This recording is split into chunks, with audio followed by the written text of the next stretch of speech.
I evo, poštovani gledatelji, mislim da nema ljepšega dana nego danas razgovarati sa članom Hrvatske skijaške reprezentacije. Gospodin Flajs nam je na Bijeloj Lasici i evo upravo odmah dana nakon što je Ivica Kostelić osvojio srebrnu medalju u Vancouveru. Evo, recite, vi ste gledali to ovdje u hotelu? Da, ovdje smo gledali, navijali, zapravo nije nikakvo iznenađenje, dapače, mi smo svi htjeli, a nemojmo reći da smo skromni, da nismo zadovoljni sa zlatom, ali Ivica je bio za nas prvi favorit.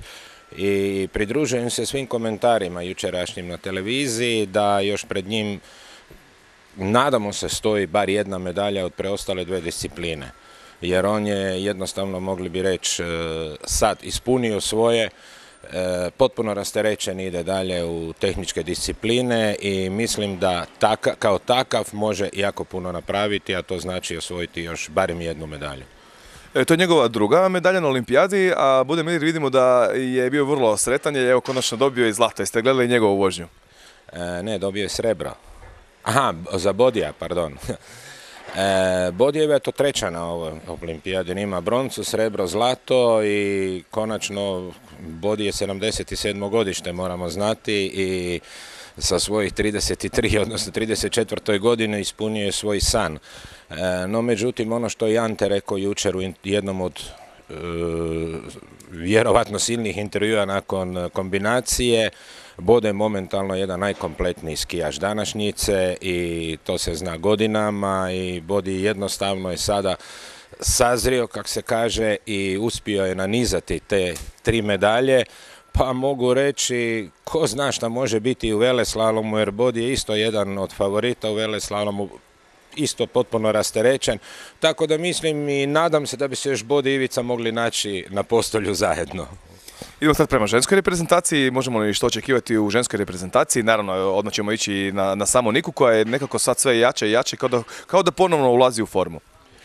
Pa, to je teško reći, teško je prognozirati, jasno, olimpijske igre su olimpijske igre, svima je, sve je moguće, no međutim, ajde, budimo realni, ja od Nike očekujem jedan dobar plasman.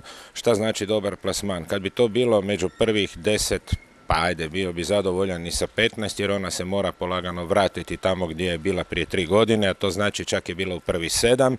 I nemojmo zaboraviti da je bila 6. No međutim, nakon onog pada teškog u Torinu na prošlim olimpijskim igrama i bolesti koja je nakon toga došla i koja je gotovo 3 godine nju bacila i skijanja i svega se događalo kroz te 3 godine, ona je sad zdrava, što se tiče fizički potpuno zdrava. Sad je na redu taj povratak koji je jako težak jer faktički 1 godinu bez skija, 2 sezone sa skijama, ali ne 100% mogućnosti i onoga što bi ona mogla znati i dati. Mislim da njeno vrijeme, neću reći, ona ima tek dolazi, ali ja sam u to silno uvjeren. Ako ima sreće i Boga i ako i dalje povrede ostanu iza nje i ako smo prošli to vrijeme grdo, mislim da ona još u protekli 4 sezone koliko ona želi, planira, ima volje skijat, znači završiti karijeru sa Sočijem. To bi bila njezine 4. olimpijske igre. Siguran sam da će ona u svjetskom kupu pokazati, a vjerojatno i u Sočiju, kažem, ako će biti sve u redu, osvojiti svoj životni san i jurišati na jednu od medalja. To ne znači da smo se mi oprostili unaprijed od nekakvog pokušaja osvajanja medalje i u Vancouveru, odnosno u Whistleru, ali moramo biti realni da momentalno sigurno postoji negdje 10 skijašica koje konkuriraju za ta 3 odlučija i vrlo teško ih je pobijediti. Što se tiče Ane, da nadovežem, znamo svi da Ana vrlo ima velike oscilacije koje ovise, jasno, isključivo o stazi.